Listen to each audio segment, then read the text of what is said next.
I just realized that I had so many blocks in my mind of what I thought was possible. I knew in my ability and like my strength as a physical human being, I was able to do a lot of things. But I think I didn't even realize how much I'd put boundaries up that didn't need to be there, as in that didn't even exist. And so running particularly, every time, we used to say this at our run clubs, every time you push past the point of wanting to stop, you are proving to yourself that you're capable of more, because your mind is going to tell you to stop, but it doesn't mean you actually have to. And so when I made the connection between that in running and applying that to the rest of your life, that is when my life changed. And so I used running as the tool to prove I was capable of more in the rest of my life too. So everyone gets to that point when they run where that voice in their head goes, slow down or walk, or don't run the distance that you set out to in the first place. Or I could never run 100 Ks. I could never run 160 Ks, whatever it is. You just go out there and you do it. You practice pushing past it. If you have enough of a purpose to keep going, you will. Or if you had to survive, then you would. Then that's when you realize, wow, what else in my life am I selling myself short on? And so because it's changed my life so much, I'm so passionate about seeing it in other people's lives. Because can you imagine, I mean, I believe that your greatest contribution to humanity is to live your passion. Because if everyone was living their passion, imagine how much more fulfilled they'd be. Imagine how much more amazing the world would be, like the relationships that you'd have, because everyone would actually be enjoying themselves. Yeah. But most people are miserable because either they don't believe they're capable or they don't know how to get there. As in, even people who are lazy, I feel like it's a lack of confidence because they don't think they can do it, or they don't know how to do it. So why would they try? Absolutely. What do you think? I think Meg nailed it. Just to summarize what Meg said in short, is it was a personal drive. It was in, we want to show people this because it affected us so much personally. As in, I just know the feeling that you get when you realize you're capable of more. It's the best. Yeah. When It's you the mega when feeling. you That's realize that cool. you haven't even scratched your potential. There's not much else that can replace. I mean, look, having a feeling the presence of Jesus for the first time, that's going to take that 100 to 1 over that. But in terms from a worldly sense, from a human being outside of faith, or even inside of faith, is in realizing you're capable of more changes your whole life. Yeah. Everything. And then once you do that, the impact you can have it on other people. And we call it the inspirational flow. And it's not a new term, but we just call it the inspirational flow. It's like when you drop a rock in a pond, how far do those ripples go?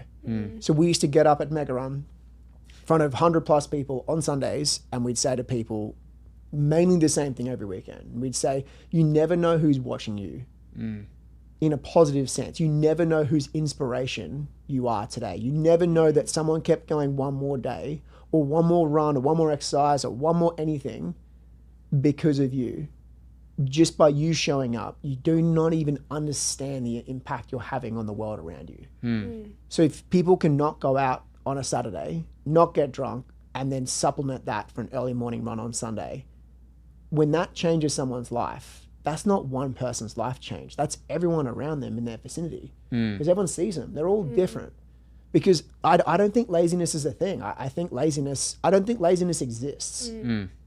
People just haven't found the thing to apply themselves to. Yeah. Because if you saw me at 16, 17, 18, there was a running joke that my family said I had so much energy because I slept on the floor so much, doing nothing. I only came to light at the end of the year when we went skiing in Japan, and then I was just the energy of everything. But then throughout the year, I was just at university, just bumming around with my mates, just not doing anything. Yeah. I had nothing to throw myself into.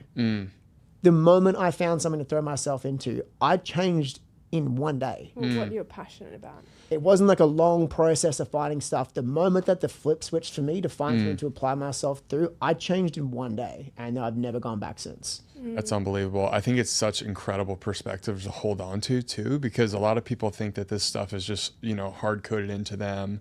But when you realize like I can think back to my own story and feeling like I was lazy or misguided, didn't have the energy to go after the things, was crippled by fears of going for the things that I knew I really wanted.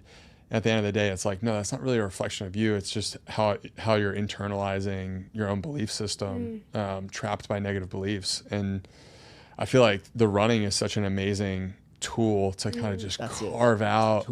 It's like, I remember the first run I ever went on, and I was like 14, went to one spot. It was like, ran like a quarter mile, stopped, went back home, walked home. And then the next day went further, and the click of going further will never leave my head. Like so just going a little bit further.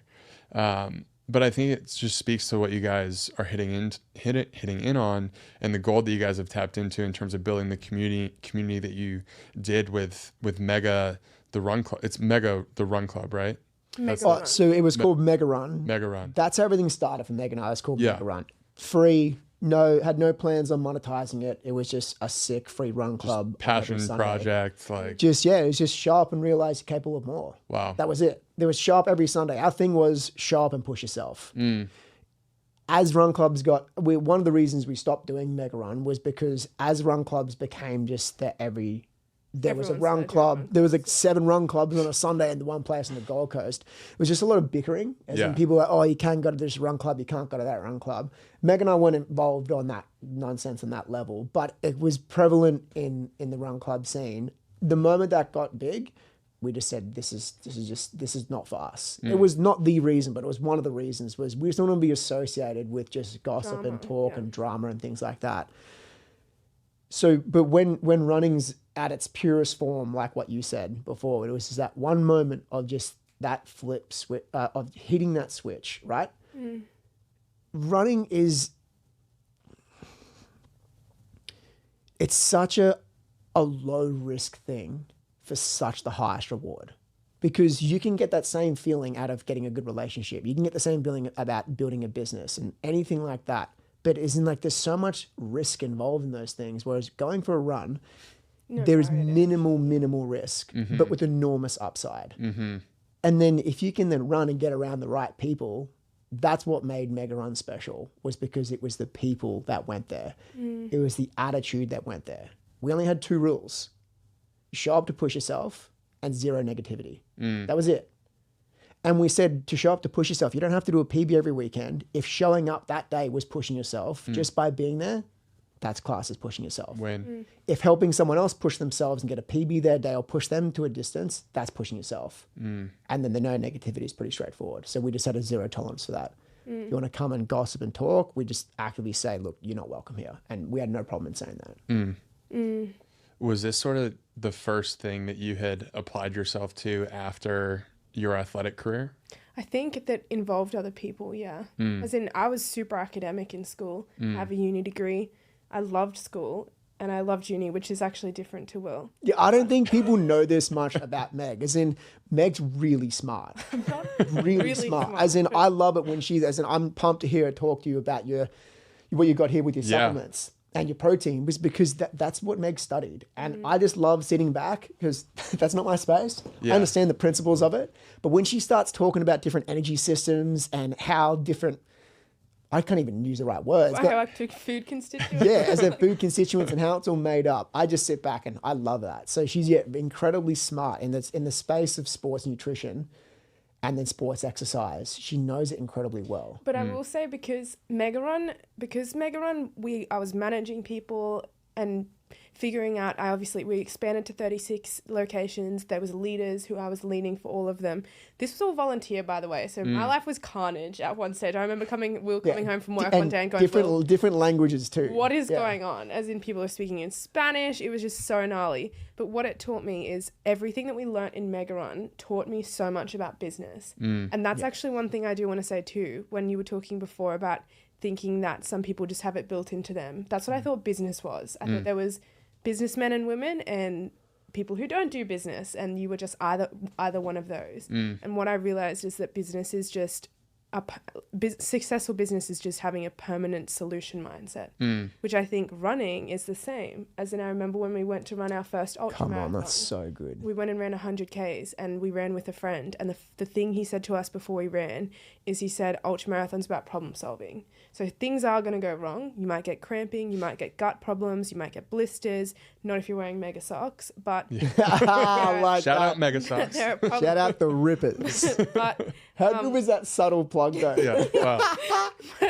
Wow. You might get all these different things going wrong, but you just have to figure out how to fix them or how to move forward with them. And I think that taught me so much about business, along with Mega Run, and just about life.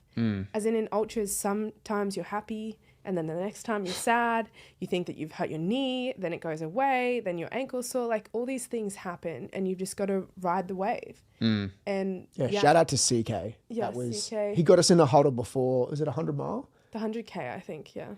No, this was the 100 mile because we ran with him in the 100 mile. That was a group because we didn't the plan 100K with him and Marco before we ran. Was it the speech you gave before the 100K? Yeah. Oh, right. And it was just the best runners are the ones who can problem solve because things are going to go wrong in this race.